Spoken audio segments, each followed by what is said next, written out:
We have before us the opportunity to forge for ourselves and for future generations a new world order. Good evening, folks. You're listening to the Hour of the Time. I'm William Cooper. Is against the wall. The chair is against the wall. John has a long mustache. John has a long mustache. It's 12 o'clock, Americans, another day closer to victory. And for all of you out there on or behind the lines, this is your song. Time, weather, and Veteran of 3 foreign wars, entrepreneur, and warrior poet, Tony Arterburn takes on the issues facing our country, civilization, and planet. This is the Arterburn radio transmission.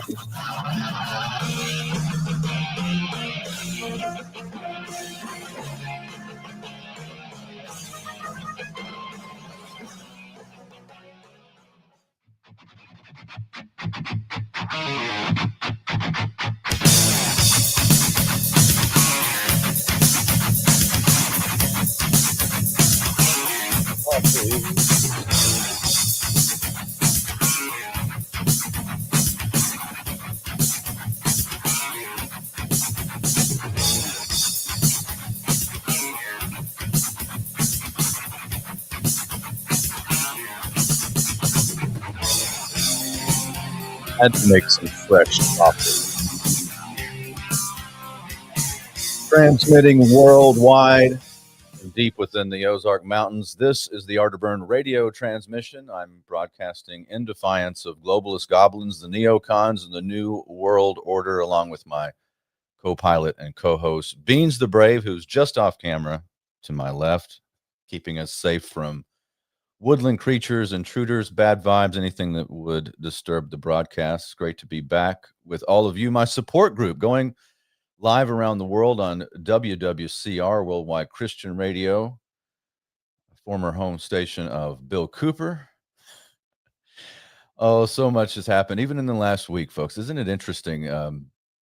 If you take a step back and try to remove all the emotions and your expectations, hopes and dreams, all of that, and just look at the timeline we're on. Isn't it fascinating? The narrative, the way that it moves, the organic phenomenon that it is, some strange creature that is the news. That's the root word, I believe, of news is north, east, west, and south. It's the direction or the lay of the land. I heard that from Michael Savage years and years ago, but I don't think the news is actually the lay of the land. I think the news is a mind war. I think it's a spiritual, psychological war directed at you. And we'll get into a little bit of that today. So many things to choose from. I'm going to talk a little bit about financial issues because we certainly are in the fulcrum, in the middle of, smack dab in the middle of the Great Reset. Reminded me of, you've listened to my intro, there's a portion of it that is from the movie Red Dawn, which is one of my favorite movies from when I was a kid. And, 1980s, Charlie Sheen, Patrick Swayze, and that scene where John has a long mustache and the chair is against the wall. That's from Red Dawn. And one of the scenes where they wonder where they are, they go to one of their neighbors' homes and they say, well, you're smack dab in the middle of World War III. So I think that's kind of where we are. We're smack dab in the middle of the Great Reset. And lots is happening around the world. And some of the headlines don't get the attention that they should. And I think I've brought this up to you many times, my dear audience, that my brain works a little differently. So if you listen to me, I'm not always right, but there is a sincerity in it. And look at the issue of Russia, for example, adding silver as a strategic reserve asset, and it didn't get a lot of play. But I'll remind you to go back and look at the price of silver since that happened. And silver chopped sideways for so long. I mean, folks, it was, mid 20s, high 20s in 2016. I remember I was like, wow, silver's cheap. And then it went even cheaper, during the first Trump administration. And we were pumping so much, new currency into the system, and Wall Street was on a binge, and we were just throwing all this money at everything. And silver went down, as a monetary metal, as an industrial metal. It didn't make any sense to me because we were running deficits.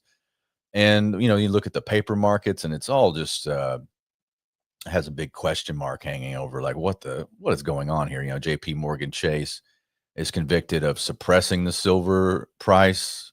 And then you find out they're the largest physical holder of silver in the world. And so they got a vested interest in the price going up, but they make it go down because they're accumulating. And then you look at that, Machiavellian move and you think, wow, that really is a crime.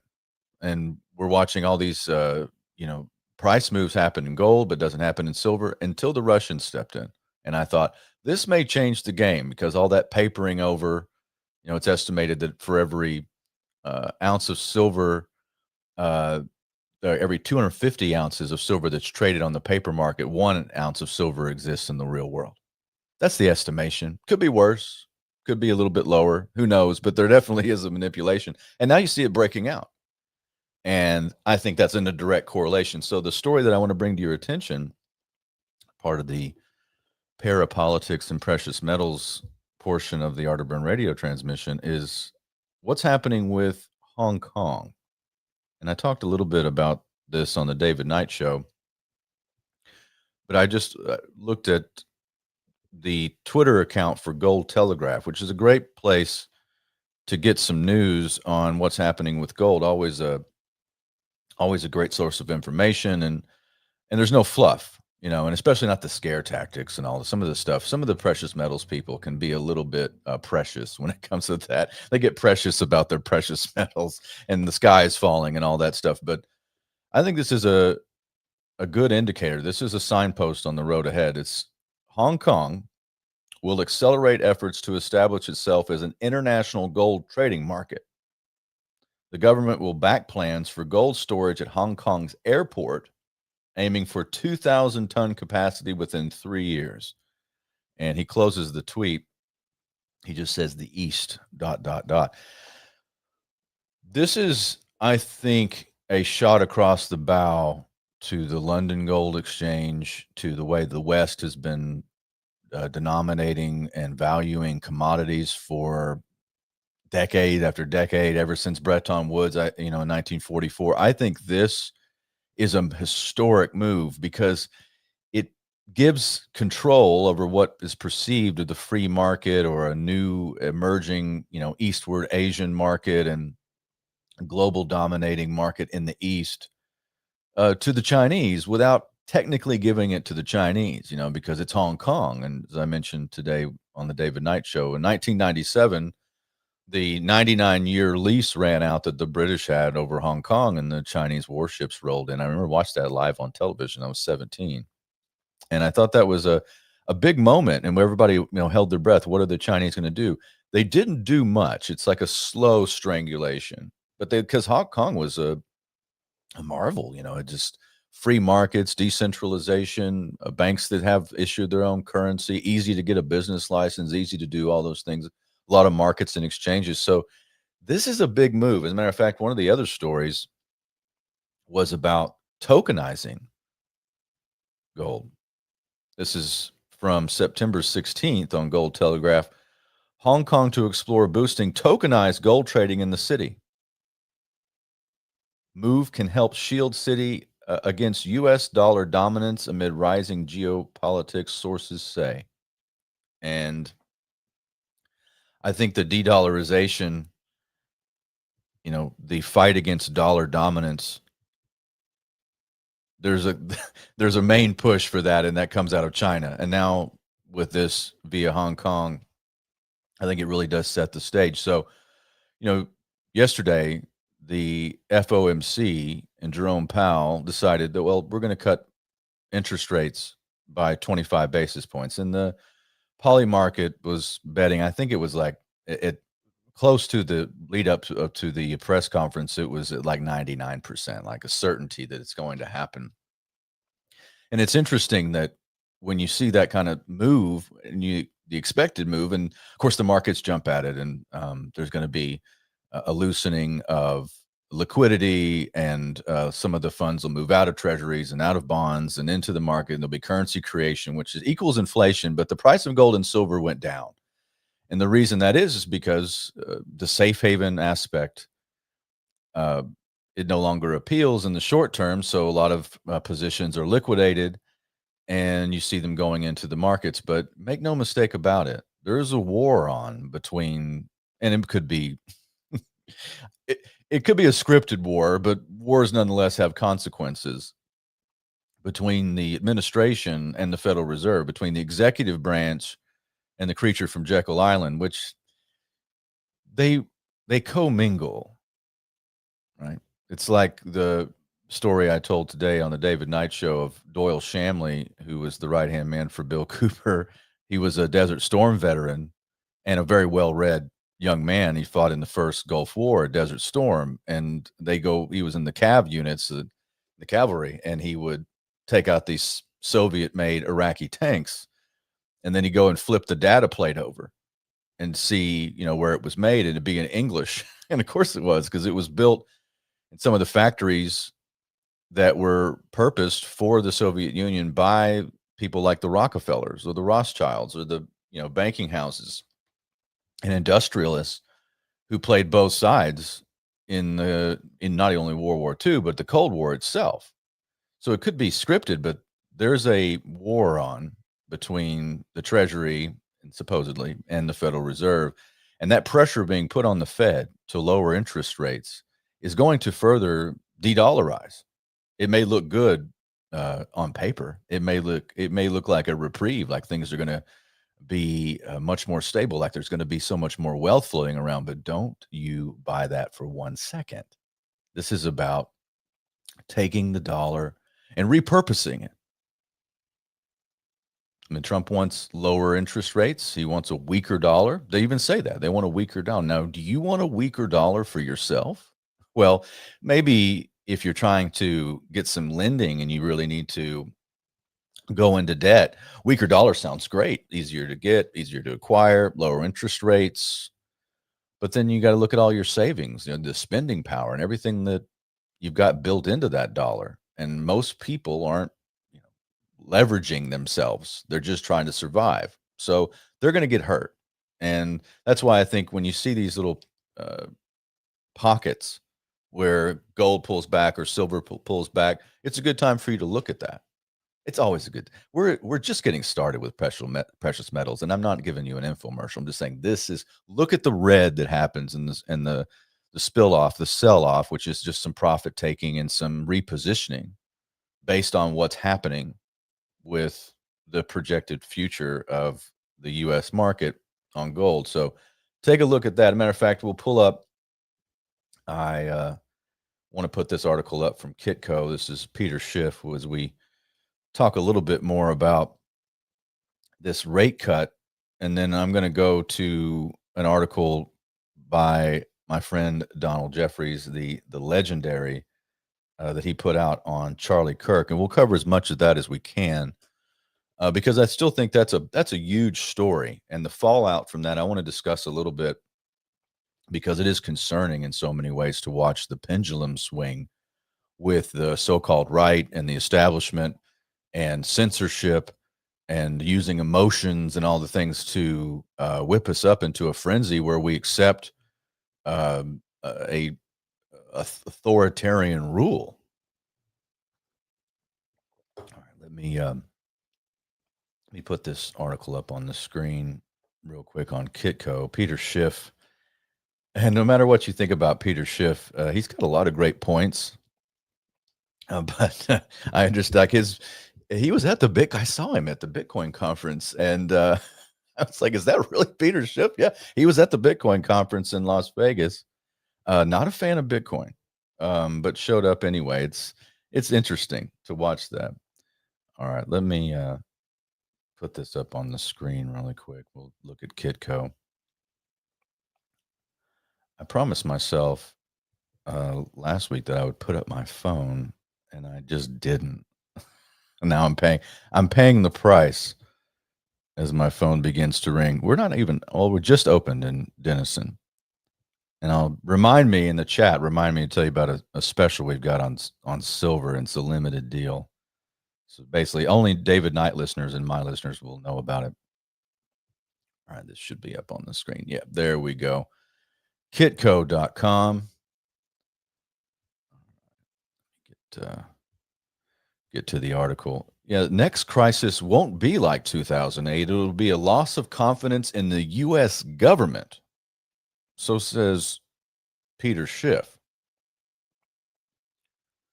As gold surged to a new record and silver hit a 14-year high Tuesday, economist Peter Schiff warned that the Federal Reserve is on the verge of making its biggest error yet, a move he believes will accelerate a crisis of confidence in the U.S. government itself. In a wide-ranging interview with Kitco News just hours before the Fed's pivotal interest rate decision, Schiff, the chief economist at Euro Pacific Asset Management, argued that the real risk to the economy is no longer from private debt, but in the perceived safety of U.S. sovereign credit. His stark warning comes as gold prices touched a fresh all-time high of $3,698 an ounce, while the U.S. dollar index traded near a 10-week low, with markets pricing in a 94% probability of a 25-point basis point cut in the FedWatch tool. Schiff argued that central bank is misreading the economy and should be doing the exact opposite. Quote, this may be the biggest error yet for the Fed, Schiff said. Not only should they not be cutting rates, they should be raising rates, which is interesting. He's not wrong. Because this is an ethereal argument anyway. If you don't believe in the Fed, you don't believe in fiat currency, it's kind of like, like how many angels can dance on the head of a pin, or just arguments that don't really matter.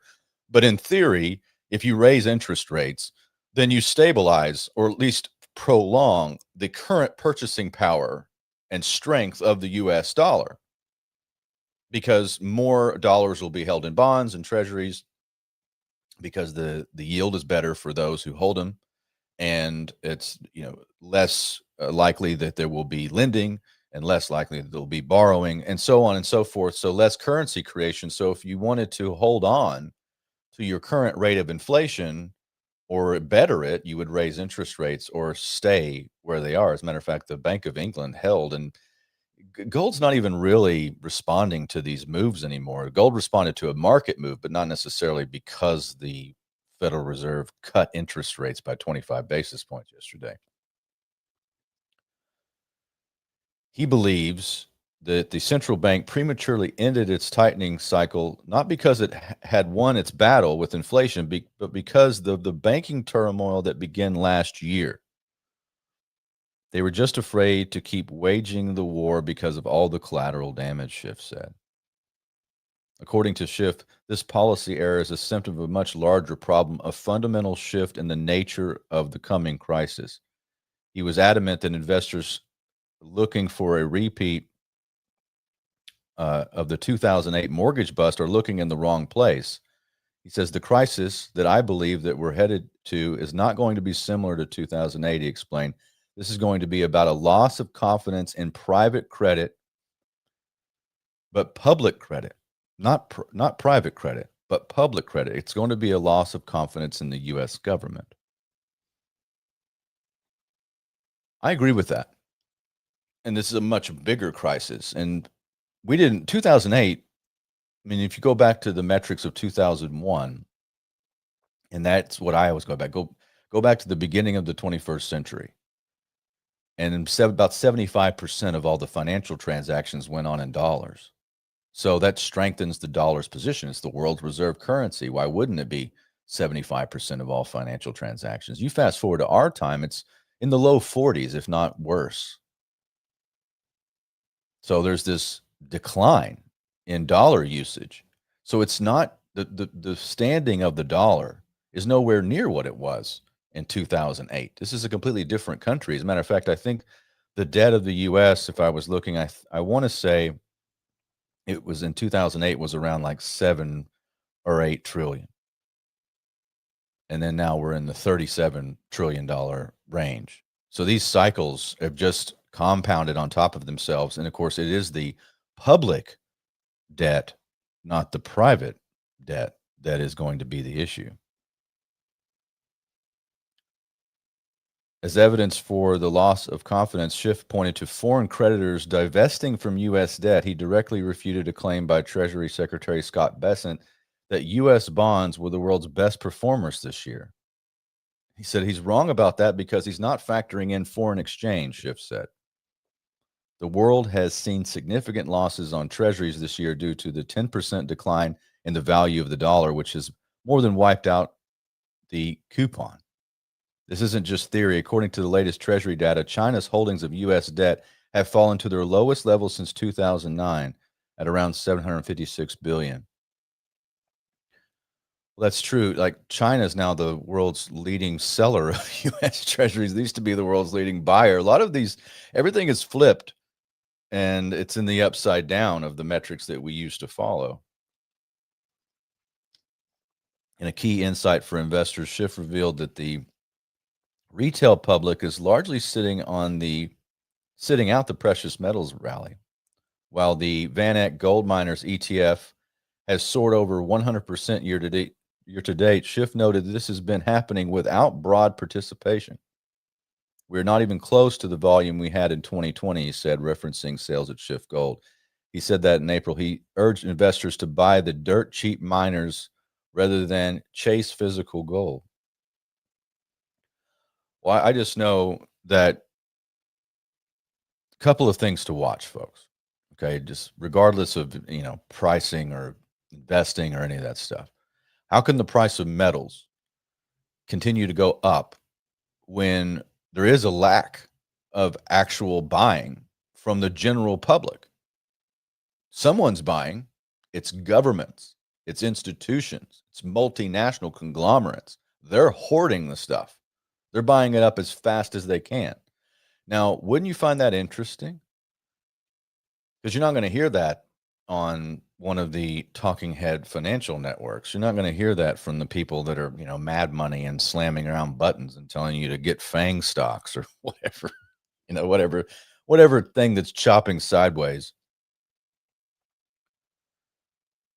Schiff also warned that the institutional framework of the U.S. financial system is under threat, pointing out the ongoing legal battle over President Trump's attempt to fire Federal Reserve Governor Lisa Cook, a case that tests the limits of the president's power over the central bank. Said, I think there's a real danger right now that the Supreme Court may actually rule that Trump does have the right to fire her, Schiff warned. It could be completely destroy the Fed independence. Well, since this came out, this article or was posted, I believe the Supreme Court, I believe these got a ruling against. But that's no matter. The fight is still there. And there's clearly something going on with the executive branch and the Fed. And I think setting the Fed up for some sort of controlled demolition.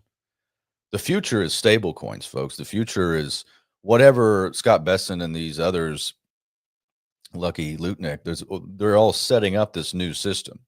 This is stablecoin, public-private partnership, Palantir type stuff. This is the new thing. It's CBDC repurposed into something else. It's not the old. And rightly so. We fought against CBDC, and that was a quick fight. It's not completely over. It's just repurposed into something else. But it may not be the Fed at all. The Fed may be something that they use. It's just a tool. The Fed is not sacred to the power elite. It's just been a tool. They can use it for something else. If it's run its course and the world is de-dollarizing and new systems are being set up every day to challenge it, note the Hong Kong Gold Exchange, which I think that's massive news, especially with the sphere of Beijing over it. But not really. That's the genius of it, is to set something up in Hong Kong and then have everything gravitate towards that. But that's where the world is moving. And all of this tracking back to a new system. Ultimately, Schiff points a picture of an economy at a crossroads where decades of policy decisions are coming to a head, forcing a great repricing of the dollar, government debt, and hard assets. Well, it's a great reset. It's a great repricing. I agree with that. Yeah, and he's on some of this stuff, he's absolutely right. And we are at 14-year highs for silver and all-time highs for gold. It's funny. I remember last year I went to the trading floor in August and it just hit $2,500 an ounce, and I thought, wow, that is insane. I remember driving away. I did an Instagram post and I said, I am thinking about how monumental that is that we hit $2,500 an ounce in gold, and that seems like nothing now. And I don't know why a year or so seems like 10 years ago, but that's what it does, especially when you're in this timeline. All right, I want to make sure I'm checking the comments as well. I'll have to go over onto Rumble. Let's see. I see Harps is in my YouTube chat. Good to see you, Harps.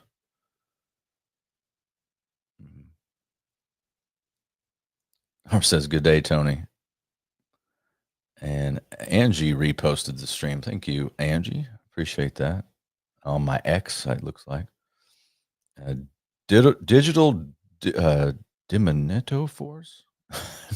Dimonito Force? That's great. Oh, I like that. Hard to read on my laptop. I'm working on both my studios right now. I got a new setup I'm going to do for Branson and Texas, and they're just kind of in the works. But we're able to do an okay job off the laptop, especially when Beans is the producer.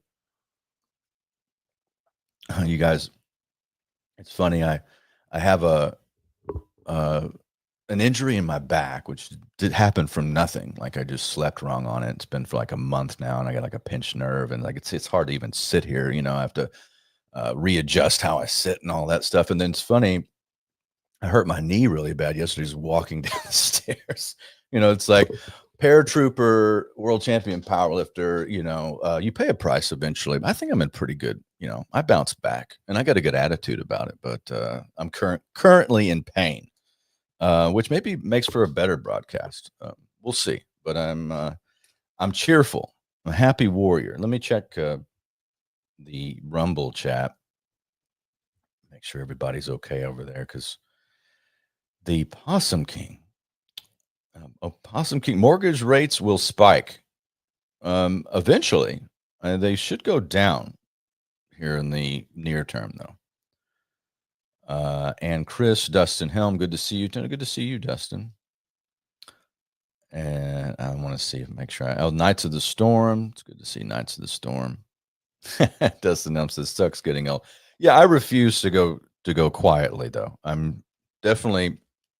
And a lot of that's my fault. You didn't stretch properly. You picked up the wrong thing the wrong way or whatever. And, or you just under a lot of stress, whatever it is, but built for it. And I definitely will, I'll survive this and be back better than ever. I think it's always, an injury is always an opportunity to repurpose and reset and, the way that you do things. And I think that's good. It could be all kinds of setbacks are that way. There's always, as Napoleon Hill said, with each failure carries with it the seed of an equivalent success. So you got to keep that in mind. All right. I want to transition the broadcast, not exactly like the transitioning that was going on of the Charlie Kirk shooter's girlfriend, but something into the subject of that event through the eyes of my friend Donald Jeffries. It's always a treat when I pull up show research and then Lou Rockwell is covering something that Don put up. So I thought we'd break into a little bit of that. Let me put this up on the screen. Oh, Billy Ray Valentine says, sup, Tone? Good to see you, Billy. Let's see. Let's share screen. Let's talk a little bit about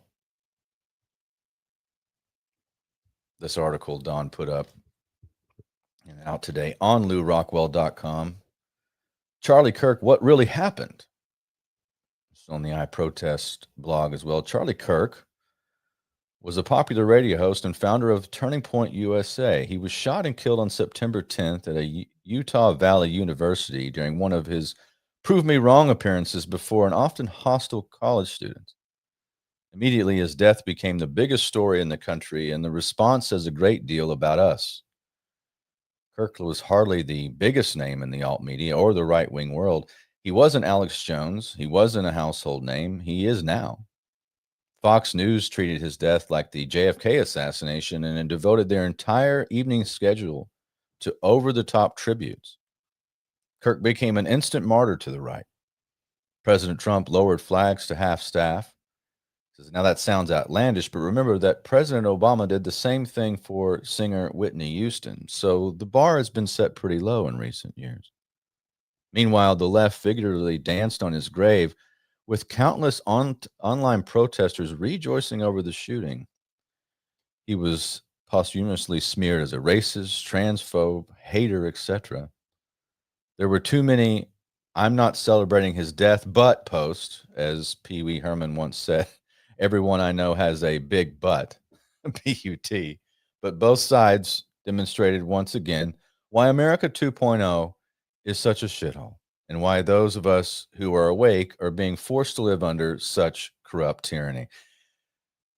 It's an excellent paragraph. And, you know, it can be exhausting, as many attempts as there are to pull somebody like myself or Don or Billy or Mr. Anderson or any of the people that I surround myself into a diametrically opposed paradigm, like where I'm either on this side or that side. If you think it has no effect on us, it does. It, even if, you know, we have a tendency to lean one way or the other, the pull, the inertia of that, and you have to step back and constantly reassess where you are under your own strength, under your own intellect, and the tyranny of that, the tyranny of the pendulum swinging.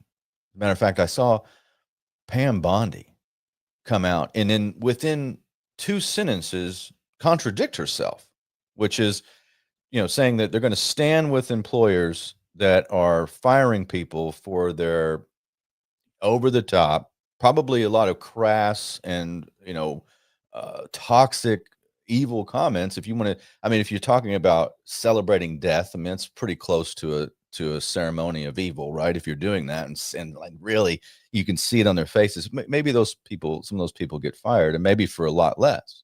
But standing with them, right, as Attorney General, is the chief enforcer of the U.S.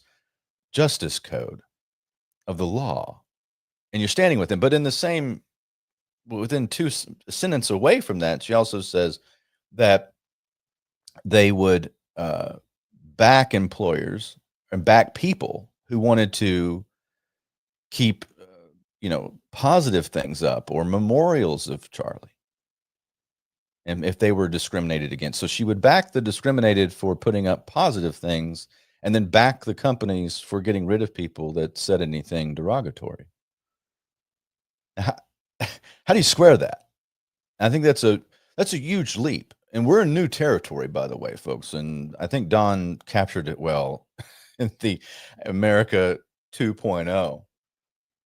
Unlike any member of our free press, I've actually attempted to look into the logistics of the shooting. You know, the evidence. He says that's what they should be doing, of course. But we know they aren't allowed to investigate anything of substance, and someone has to do it. They tell us that there was only one shot was fired at Charlie, ironically, right after he'd commented on transgender shooters. It struck him in the neck, apparently hitting his jugular vein there, and blood went pouring down the left side of his shirt. My friend, Peter Hymans, has analyzed the shooting and has noted that the blood flow doesn't seem to fit with the alleged position of the assassin. But those who, quote, investigate these crimes are experts at coming up with the conclusions that don't fit the ballistics evidence. See JFK and RFK assassinations, for example. And unless I've missed it, they still haven't found the slug that took Charlie's life. Yet, in a matter-of-factly reported that authorities have identified the weapon.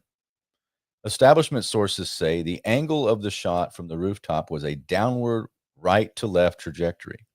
Video footage of Kirk being struck, which I have watched far too many times, shows him falling over to the left from the impact. Much of it was there in the JFK assassination when Kennedy's head can be seen going violently backwards, back and to the left, when Oswald was supposedly firing from above and behind. We have a physics problem here, equal and opposite reaction. I guess we're just not supposed to trust some science, quote unquote. Also, exit wounds are invariably larger than entrance wounds. We only see the alleged entrance wound on Charlie's neck. Where was the exit wound? What did it look like? Why no ambulance or EMTs?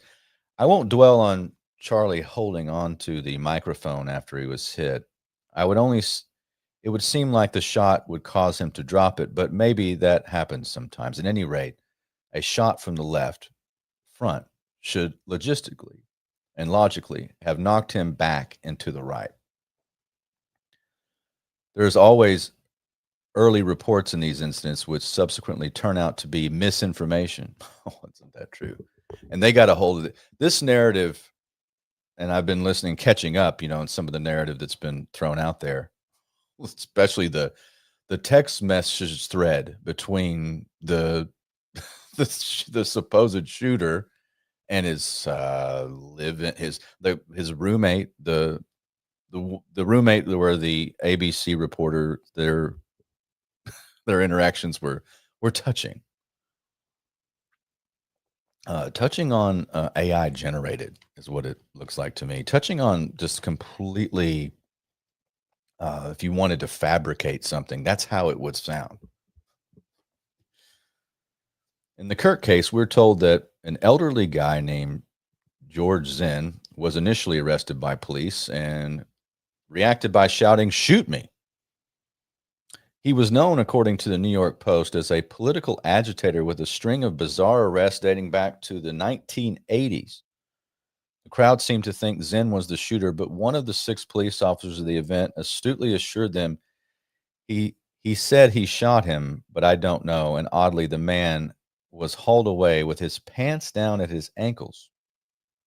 I just wrote about the male humiliation rituals, but I have no idea what that was. At any rate, after apparently pulling his pants down and listening to him plead for them to shoot him, law enforcement released him. It's not like he was a J6 defendant. That's true. And you have to wonder about that, just that incident alone, the diversion. Like, you need a patsy, you need a diversion, you need chaos, you need all of that stuff. And don't get me started on the whole Mauser thing. I thought certainly that has to be it's a glitch in the matrix, and we'll get to that. Now, some on the internet who have gone deeper down the rabbit hole and analyzed how Kirk reacted to the single shot, the blood spatter pattern, the curious actions of his security team, have reported that Zinn was at other significant events. Internet sleuth Ryan Matta claimed that the odds are at 1 in 2 billion that this same guy witnessed the plane striking the World Trade Center on 9/11, then played a, quote, joke on the authorities by sending in a fake bomb threat during the 2013 Salt Lake City Marathon, which took place shortly after the Boston bombing. To those who are running this collapsing country, Zinn is an obvious wacko who is of no significance and deserved to have his pants pulled down for unknown reasons. To those of us who are capable of critical thinking, Zinn could be a veteran crisis actor assigned to a new and exciting role. Either way, you'll hear no more of him. And it must be pointed out that Zinn appears to be yet another non-Irish player in these productions. Yeah, he was supposedly, I want to say it was different. What other events too? Not just I read this in other columns, but just other events, like just showing up, being an agitator. And what's the end game here? The authorities eventually got their man. I say man because it is never men, never plural, never always a lone nut. America's the only country on earth where political figures are never killed for political reasons. No one powerful ever conspires to knock off others. U.S. leaders might support and even directly order the murder and rape of civilians in smaller lands that we nonsensically occupy, but they would never resort to putting out a hit on a rival like common mobsters. The arrest of Tyler Robinson, a 22-year-old apparent incel, was breathlessly announced by our state-controlled media. We were told that the authorities had been tracking him for a period of time before he accessed a rooftop and fired the shot that killed Charlie Kirk. It has not been explained why they were monitoring his movements, which included perching on a rooftop, and yet did not attempt to stop him from firing his weapon. The official claim here is that Robinson walked into the event with his German Mauser tucked inside his pants after disassembling it. He then reassembled it on the roof, fired the shot heard all over the country, then disassembled it again before leaping from the roof like John Wilkes Booth. Amazingly, Robinson didn't break his leg, unlike Booth.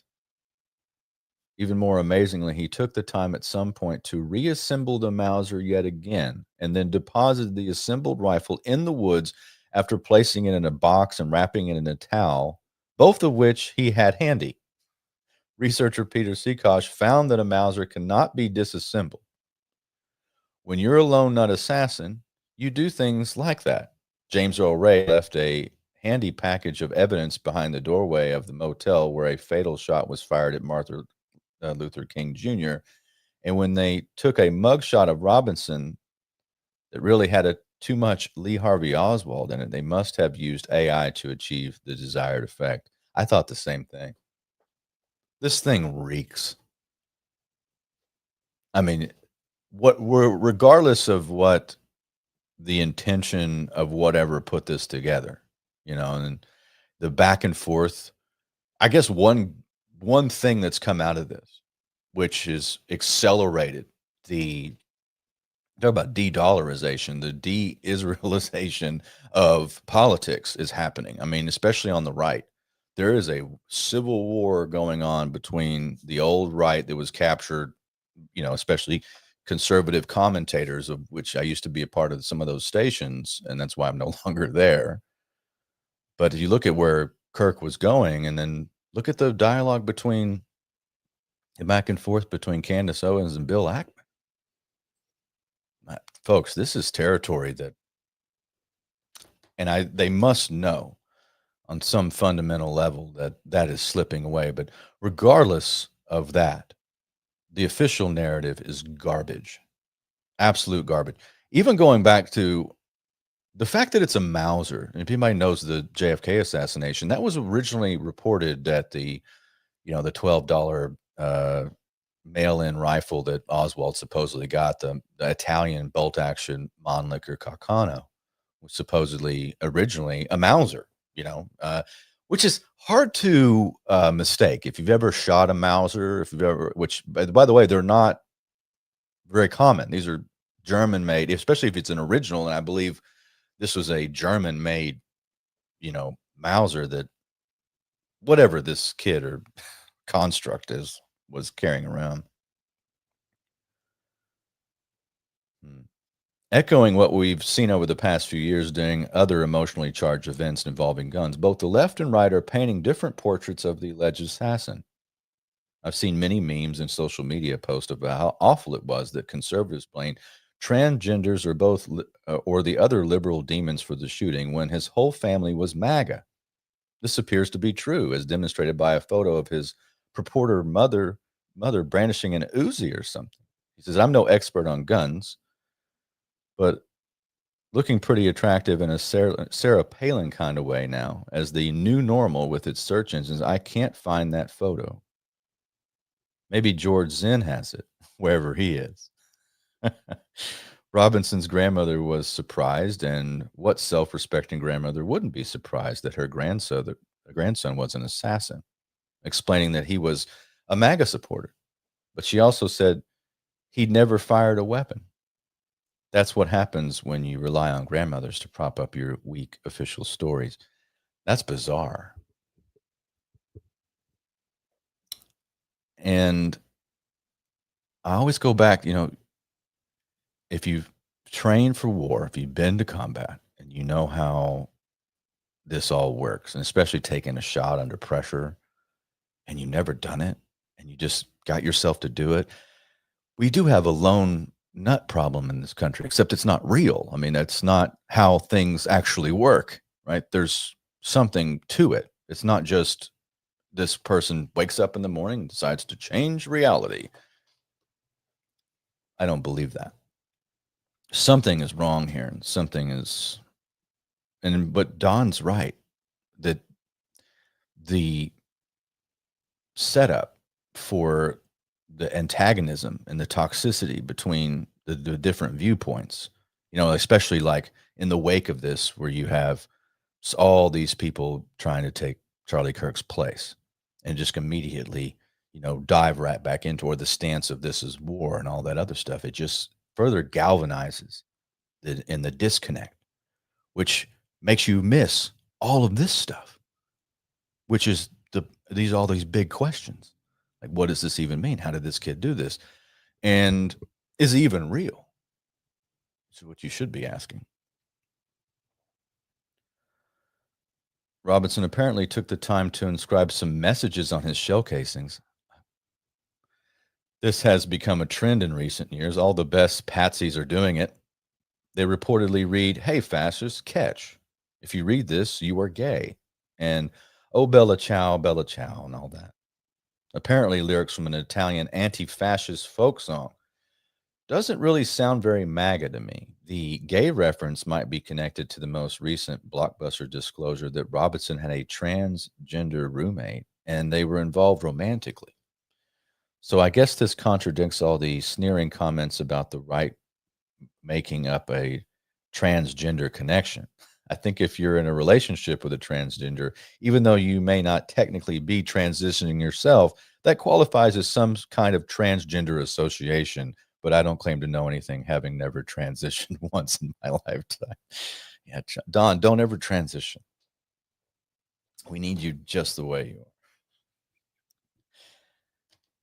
However, you look at this was not a random lone nut shooting, although Kirk had been known as a typical right-wing dedicated Zionist. There is abundant evidence that he had recently been reconsidering his support for Israel. A longtime friend and Trump insider told the Gray Zone that Kirk had rejected an offer earlier that year from Israeli Prime Minister Benjamin Netanyahu, who wanted to provide a huge amount of money to Kirk's Turning Point USA. Kirk had come to despise Netanyahu, referring to him as a bully. Concerned about the influence Israel was wielding over the White House, Kirk had advised Trump not to bomb Iran, and the friend recalled how the president angrily barked at him in response to Kirk began to be intimidated by powerful Israeli supporters. Wow. You really do. Even people, I was talking to someone who doesn't follow this very much, and I just mentioned to go look at the Israeli connection. They sent me back a bunch of leaks. They went and did research. And they're like, wow, that's real. And I'm like, yeah, that is real. Look at that connection.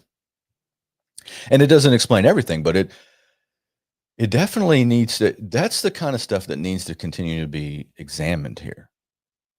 And if you trust your gut, it's kind of like when I watched Vegas with Stephen Paddock and I remember the one shot they had, he has his eyes closed.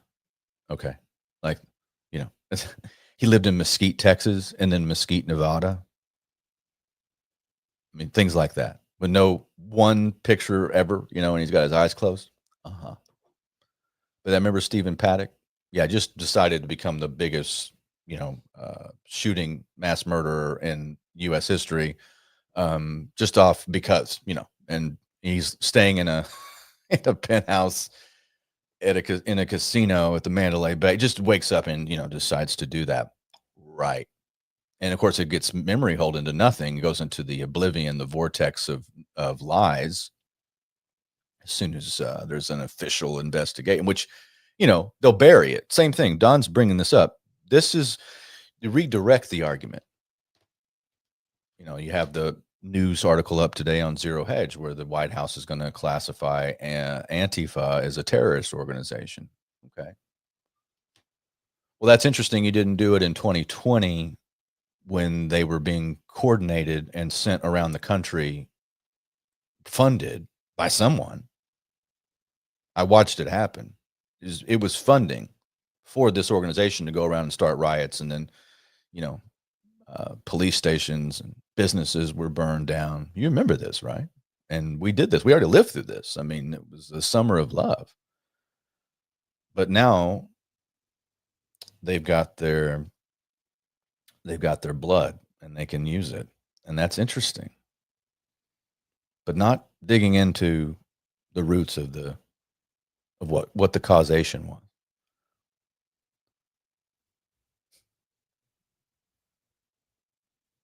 However, if you look at this, was not a random lone nut shooting, although Kirk had been known as a typical right-wing dedicated Zionist, as I said.